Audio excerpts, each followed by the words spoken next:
Resulta difícil encontrar a una persona que no haya crecido bajo la omnipresente influencia de Star Wars. Es casi imposible. Star Wars es una de las sagas más conocidas de la historia del cine, y lo que hoy os traigo es un viaje por sus 9 películas principales, donde analizaré o comentaré algunos de los puntos más importantes que han acompañado a esta saga legendaria. Sé que me voy a dejar muchas cosas, porque esta saga es inabarcable, pero intentaré dar un buen entretenimiento youtubero, así que acompañadme en este viaje por una galaxia muy lejana.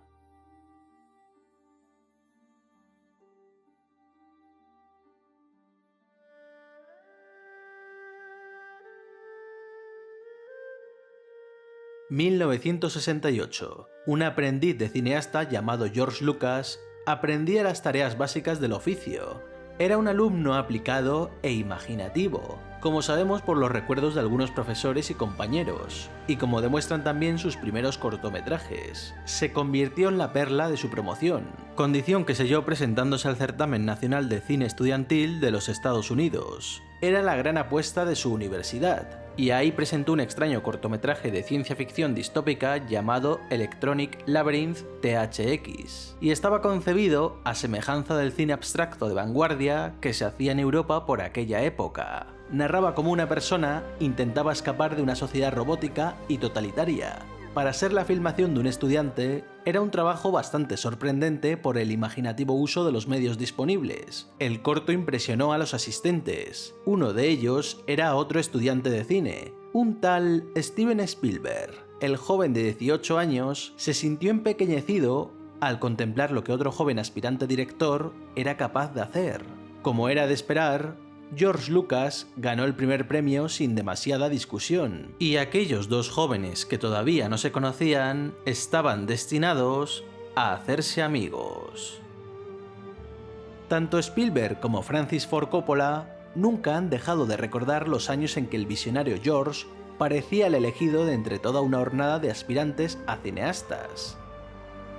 Las dos primeras películas de Lucas dan esa sensación que describían sus amigos, aunque de las dos me quedaría con American Graffiti, porque es una película nostálgica con mucho corazón, centrada en un grupo de adolescentes que se despiden de los años más dulces de su vida cuando terminan el último año de instituto. Claro, obviamente es mucho menos compleja que THX, pero hay un paralelismo entre American Graffiti y la Guerra de las Galaxias. Y es que no importa tanto la calidad de la película en sí, como el hecho de que dentro de ella, sus diferentes elementos funcionan aisladamente, sobre todo a la hora de crear un mundo mágico. ¿Es una buena película? Claro que sí, pero son los coches, la música y sobre todo una buena colección de actores jóvenes en estado de gracia lo que ayuda a que American Graffiti cobre vida propia. Esta simpleza hizo que se convirtiera en un éxito, y nos mostró que George Lucas fue un director con más pulso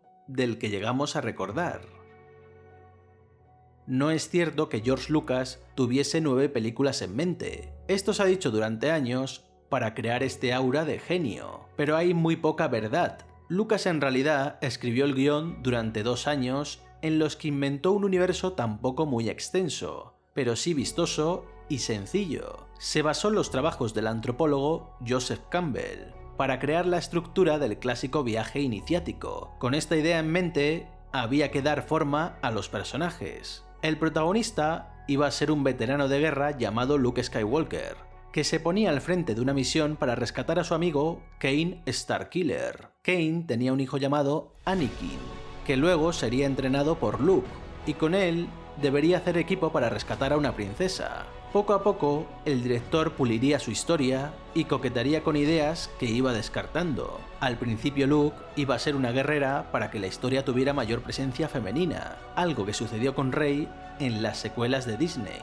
También pensó que R2D2 hablara, que Leia tuviera poderes especiales, un concepto que curiosamente se recicló en los últimos Jedi, e incluso se descartó el nombre de Starkiller por la similitud que podía tener con los crímenes del clan Manson y el homicidio de Sharon Tate. Cuando terminó, tenía en sus manos un monstruo de 200 páginas que evidentemente nadie iba a financiar. Por ese motivo, decidió separarlo en 3 partes y concentrarse en filmar la primera. Fox se interesó por el libreto, así que George Lucas, con mucha visión e ingenio, solo pidió al estudio 2 concesiones a cambio de una bajada del propio salario. La primera, poseer los derechos de merchandising, y la segunda, gozar de los derechos de posibles secuelas. El estudio aceptó porque no se esperaba lo que vendría, y el acuerdo era una ganga para ellos. Así que Lucas se puso manos a la obra con el casting, que curiosamente se realizó en la misma sala en la que Brian De Palma estaba haciendo su casting para el de Carrie. La elección de Luke fue rápida. Mark Hamill era el actor perfecto para interpretar a Luke. Luego entraría por allí una jovencísima Carrie Fisher. Pero Fisher no iba al casting de Star Wars, iba al de Carrie, mientras que Sissy Spacek se presentaba para el de Star Wars. Al final las actrices terminaron intercambiando los roles. Otro nombre conocido fue el de Orson Welles. Lucas lo descartó para la voz de Darth Vader, porque le preocupaba que el público reconociera su voz, y eso le quitaría presencia a su villano, por lo cual se decantó por James Earl Jones. Por su parte, Peter Maher y Davy Prowse eran 2 gigantes que podían ponerle su cuerpo tanto a Vader como a Chewbacca. A Lucas le daba lo mismo quién hiciera de quién, y entre ambos actores eligieron qué traje llevar, una decisión que marcaría a fuego la vida de Prowse a un punto que él jamás imaginaría. Harrison Ford era un actor desencantado, que había decidido dedicarse a la carpintería. Es irónico que Ford haya sido rechazado por Lucas en todas sus películas, incluyendo su negativa a hacerle una prueba para Indiana Jones, cuando fue precisamente este actor quien se convirtió en lo más celebrado de ambos trabajos. Harrison Ford fue contratado para ayudar a los actores que hacían los castings, pero lo hacía tan bien que al final logró el papel de Han Solo. Ninguno de los 3 protagonistas tenían demasiada experiencia en el cine. Por ese motivo se contrató a Peter Cushing, un actor inglés de gran prestigio, y para Obi-Wan se tenía en mente a Toshiro Mifune, el popular actor japonés y socio habitual de Kurosawa. Pero para desilusión de Lucas, Mifune se negó a participar porque pensaba que sería un producto muy barato con el que podía correr peligro su prestigio. De ese modo, el papel acabó en Alec Guinness, otro gran actor inglés que estaba muy poco convencido de formar parte del proyecto. El presupuesto inicial de la película fue de $10 millones, que luego llegaría a 12. Se comenzó a rodar el 22 de marzo de 1976, en el desierto de Túnez. Y aquí es donde empezaron las decepciones para Lucas. Empezaron a caer lluvias torrenciales como nunca se habían visto en décadas. Muchos problemas técnicos con cámaras y micrófonos. Y lo peor, un aspecto muy cutre para lo que Lucas tenía en mente. Por ejemplo, en la cantina de Mos Eisley tenía que ser un ambiente coral de razas alienígenas, pero había pocos muñecos. Y ahí es donde entró el departamento de arte para salvar la situación. Pero aún así, todo eran desgracias. Y encima había 3 protagonistas jóvenes que se las pasaban de risas en el rodaje hasta que aparecía Alec Guinness por ahí, seguramente el único al que respetaban. Estas risas venían en gran parte por Lucas, por su forma de dirigirlos. Y es que Lucas, por lo general, les daba 2 directrices, o más rápido o más intenso. Además, la personalidad de Lucas, algo alicaída, tímida, con voz bajita, pues no ayudaba a que le respetaran. Un día Lucas, ante estas risas, explotó a llorar, y desde ese momento dejaron de reírse. El rodaje avanzaba y el director sufría cada vez más la presión de sostener un monstruo como Star Wars, y eso que todavía ahí no es lo que es ahora. George Lucas sufría tanto estrés que un día creyó tener un ataque al corazón. Asustado fue hasta una clínica, en donde un médico le tomó la presión y le dijo que tenía la tensión por las nubes. Por ese motivo, le recomendó que cuando terminara su trabajo, se fuera de vacaciones. El destino elegido fue Hawái, junto con su amigo Spielberg. Allí ambos idearon Indiana Jones, pero eso es otra historia.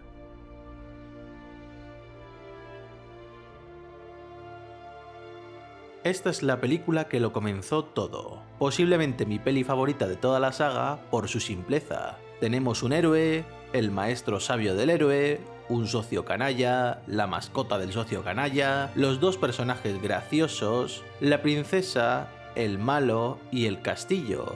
Hay que rescatar a la princesa y destruir el castillo. Fácil, sencillo y para toda la familia. Aunque los primeros personajes que vemos son los robots y luego a la princesa, quien se nos queda en la retina es Vader. Su pose, sus primeros diálogos y su primer asesinato hace de él uno de los villanos más icónicos del cine, y esta entrada, sin mucho artificio, se nos ha quedado en la memoria.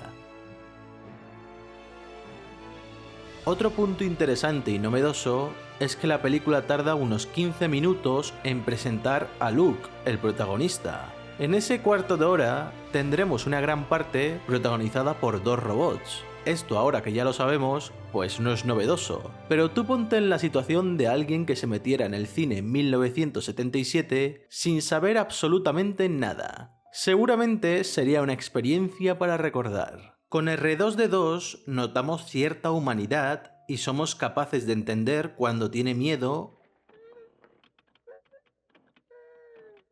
e incluso cuando es un tocapelotas. George Lucas era un gran aficionado al motor, a la edición y montaje y sobre todo a los efectos especiales. Si juntamos eso a que no era el director más sociable o más interesado en mostrar los sentimientos humanos, podemos entender por qué se le dio tan bien dotar de humanidad a todos los seres mecánicos o alienígenas de este mundo.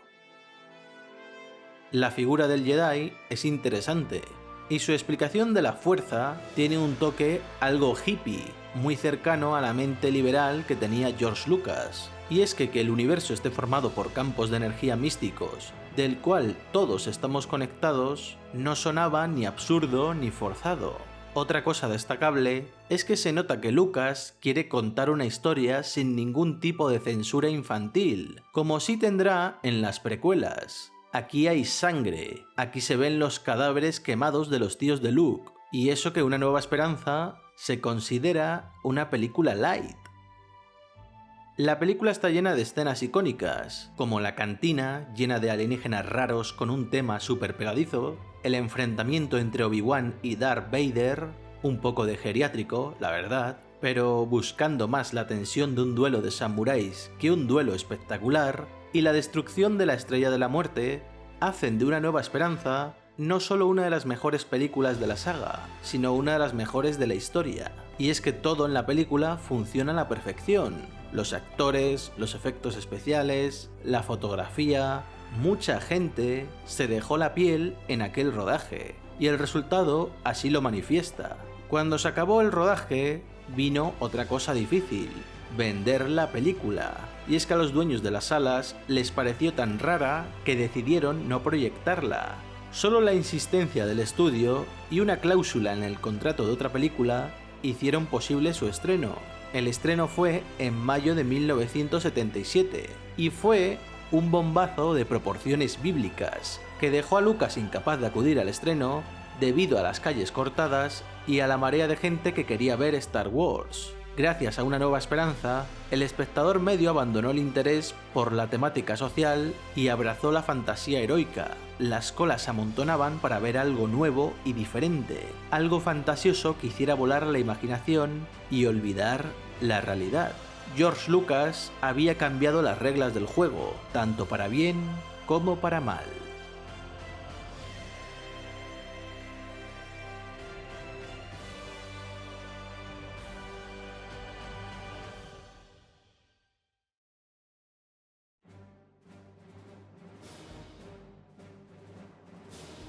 Para la siguiente peli, Lucas delegó las labores de dirección en su profesor Irving Kershner, a quien tuvo que convencer con mucho esfuerzo porque este no veía nada claro lanzarse a una franquicia tan famosa. Las razones de que Lucas no se pusiera tras las cámaras varían, pero es conocida su afirmación de que fundar Industrias Light and Magic, manejar la franquicia y dirigir los capítulos era demasiado peso para una sola persona. El inicio de la peli es espectacular, en donde veremos un enorme destructor estelar imperial que va hacia nosotros. La sensación que transmite estas naves con forma de cuchillo es que nos quieren atacar. Este inicio es toda una declaración de intenciones de por dónde van a ir los tiros, porque el Imperio es mucho más siniestro y terrorífico, y eso se agudiza cuando ya en la primera batalla los buenos pierden. Y es que esta peli va sobre la pérdida. Luke perderá su inocencia.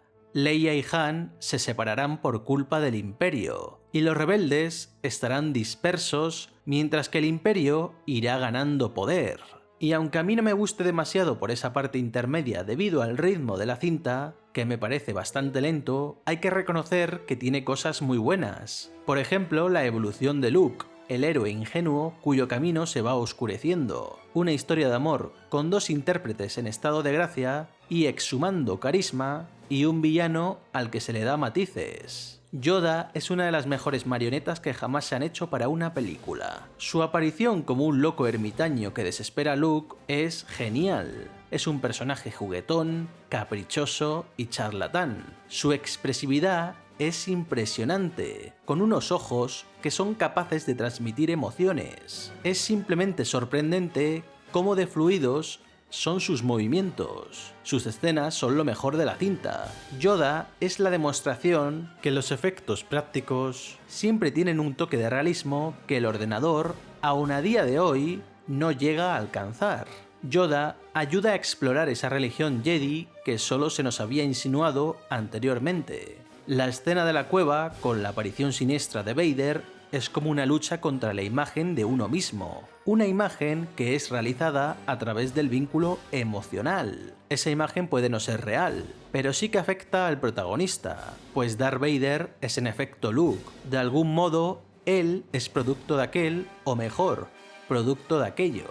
Esta era una gran forma de dar pistas de por dónde iban los tiros, y refuerza mucho más la lucha de Luke contra el lado oscuro. El primer combate entre ambos no tiene música, y tienen gran importancia tanto los efectos sonoros como la luz, que es casi infernal y lo tiñe todo.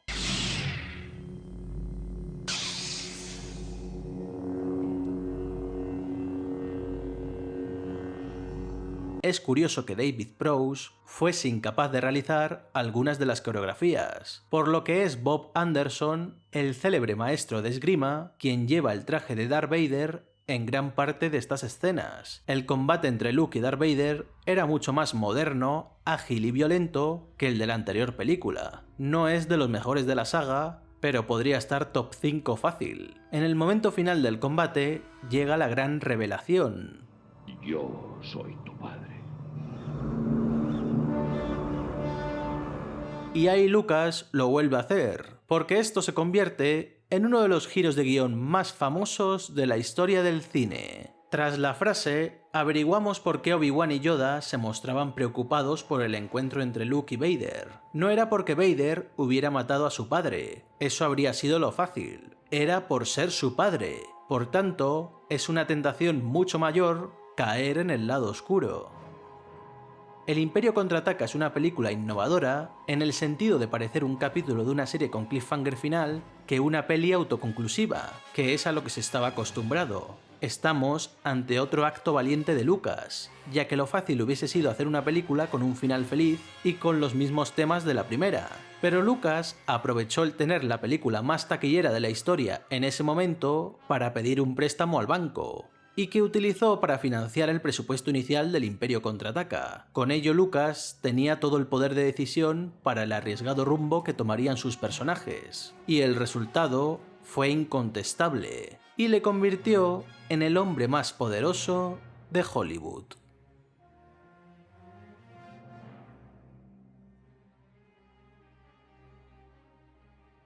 Lucas quería que su colega Steven Spielberg fuera el director del Retorno del Jedi, y este ardía en deseos de implicarse en la saga galáctica, pero no pudo ser contratado por su condición de miembro del sindicato de realizadores. Y es que es sabido que Lucas ha tenido que pagar un precio por su independencia. Fue él quien decidió que los créditos de las películas deberían aparecer al final y no al principio, para no romper la tensión y desconcentrar al espectador. Y aunque nadie levantó la ceja en su primera película, le obligaron a pagar una multa por hacer lo mismo en la segunda. Lucas pagó las multas, pero acto seguido cursó su baja como miembro de los dos sindicatos. Así que se vio obligado a buscar un sustituto fuera de estos sindicatos. Mantuvo conversaciones con el outsider David Lynch y también con David Cronenberg, pero ninguno de los dos Davids aceptó. ya que temían, con bastante razón, que no tendrían libertad creativa. Tras estas dos negativas, dirigió su mirada hacia el Reino Unido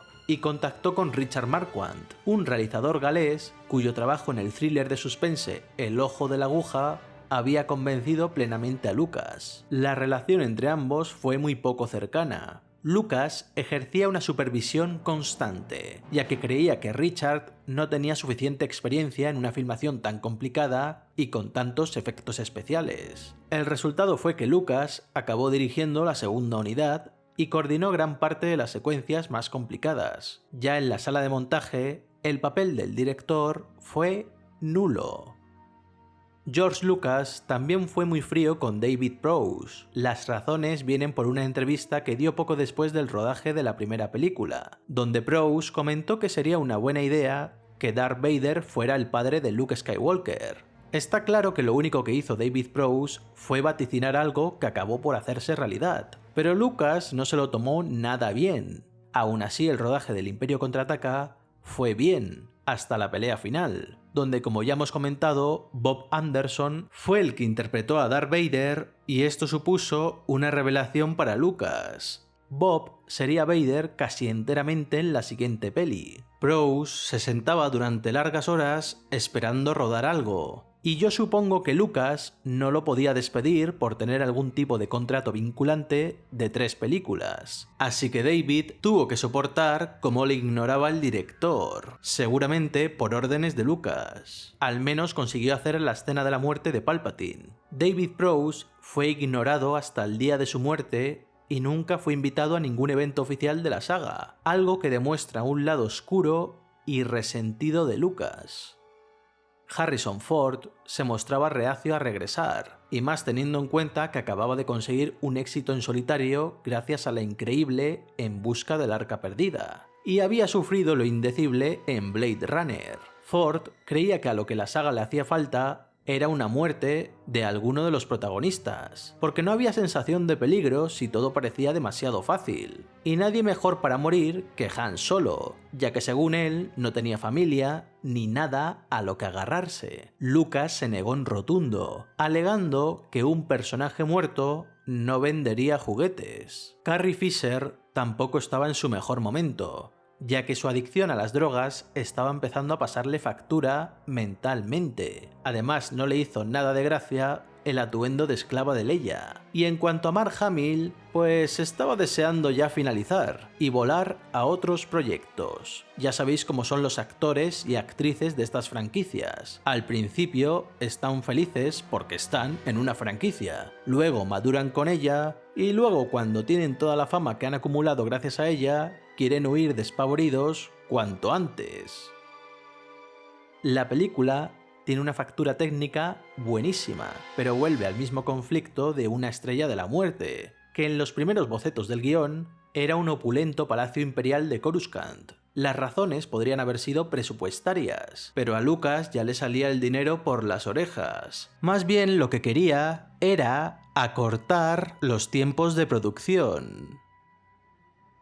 Jabba es un bicho muy convincente, una babosa repulsiva, y todo lo que rodea a ese palacio es maravilloso. Es aquí donde vemos más alienígenas, monstruos y personajes no humanos, creando un submundo criminal bastante grotesco y también bastante poco explotado en la franquicia. Quiero hacer un paréntesis porque para este vídeo he utilizado las ediciones especiales, unas ediciones que añadían un montón de soplapolleces y que crearon un debate sobre si el artista es dueño de su obra para siempre o cuando la termina debe desquitarse de ella. Es un debate en el que no voy a entrar, pero desde luego Lucas ha modificado su obra para intentar tapar errores o en su cabeza mejorar cosas que no pudo hacer en su momento. Cuando vi la secuencia donde Solo mueve la cabeza ante el disparo de Greedo, entendí que no se trataba ya de incluir efectos especiales, sino de algo más. El autor de Star Wars quiere que olvidemos lo que realmente era Star Wars.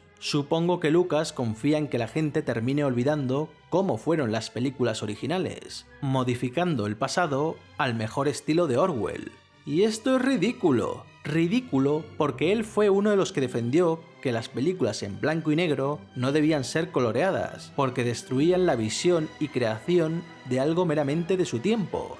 Lucas era un hippie revolucionario que odiaba que los oligarcas hollywoodienses con mucho dinero tocasen joyas del pasado, pero ahora él era uno de ellos, un rey millonario que hacía lo que quería con su obra. Es muy curioso cómo nos puede cambiar la vida y nuestra personalidad con ella.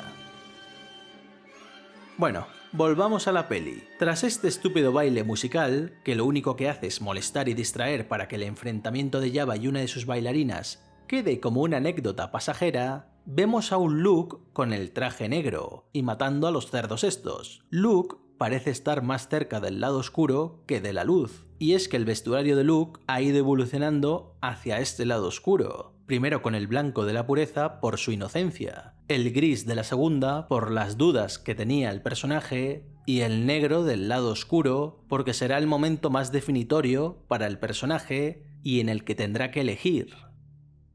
La peli tiene set piece extraordinarias como el barco de Jabba o la carrera de motos, y es que el retorno del Jedi es la que tiene mejores escenas de acción de las originales. También en esta película la figura del emperador será muy importante. Aunque ya le vimos en la anterior película, ahora sí podemos observarle bien. Vemos que es un anciano arrugado y maquiavélico, un personaje muy interesante y misterioso. El encuentro entre el emperador y Luke es lo que yo más destacaría de la cinta. El escenario, vestuarios y fotografía son perfectos, y casi parece que hicieron esta película por estas escenas. El plan del emperador consiste en conseguir llevar a Luke al lado oscuro y convertirle en su nuevo aprendiz. Es fácil empatizar con la lucha interna de Luke, ayudada por claros efectos de iluminación que dejan parte de su cara sumida en sombras en muchos momentos. Luke se agarra a la esperanza de arrastrar a la luz a su padre, una misión casi imposible. El combate es épico y dramático. Para mí, el mejor combate de la trilogía original, ya no solo por la coreografía y el buen uso del escenario, sino porque es el combate más definitorio de la saga. Me encanta el momento en el que Luke mira su mano y luego mira la de su padre, un recordatorio de que empieza a parecerse a él, y se niega a ir hasta el final.